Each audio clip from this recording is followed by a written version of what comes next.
Habari za asubuhi. Naitwa Joan Faith Kataraia, mkurugenzi wa Manispaa ya Singida. Leo tarehe 11 mwezi wa pili 2026 tumekutana hapa kwa Mheshimiwa Mkuu wa Wilaya ofisini kwake kujadili na kukumbushana mambo makubwa ambayo yanafanyika kupitia kikosi kazi Samia.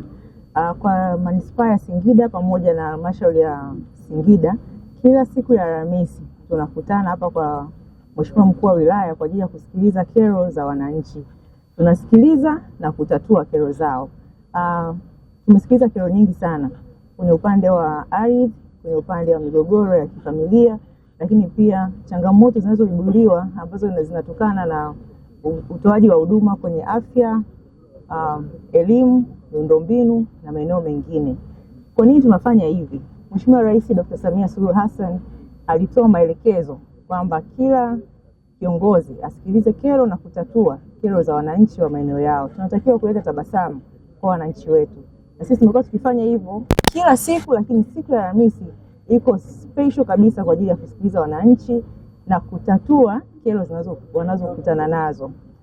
Sasa kupitia hili limetuongezea kwanza wajibikaji sisi kama viongozi, kwa sababu tunatakiwa kusikiliza, kutafuta solution na wananchi wetu waondoke wakiwa na majibu ya hizo changamoto wanazokutana nazo. Lakini pia imeongeza ushiriki au kuchochea demokrasia, kwa sababu sasa kila mwananchi yuko huru kutoa mawazo yake, yuko huru kusema kinachomtatiza, na tunatafuta suluhisho baada ya kusema hizo changamoto wanazokutana nazo.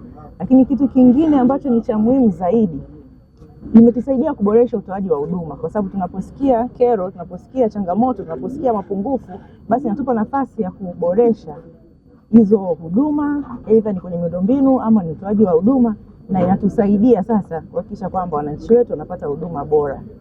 Zaidi ya yote, ninawakaribisha wananchi wote wa Singida kila siku ya Alhamisi hapa kwenye ofisi za Mkuu wa Wilaya ili tuweze kusikiliza kero zao na kuzitatua. Na nitoe maelekezo kwa watendaji wote wa kata kuhakikisha kwamba wanasikiliza kero, wanatafuta masuluhisho ili wananchi wetu waweze kuishi kwa amani. Asanteni sana.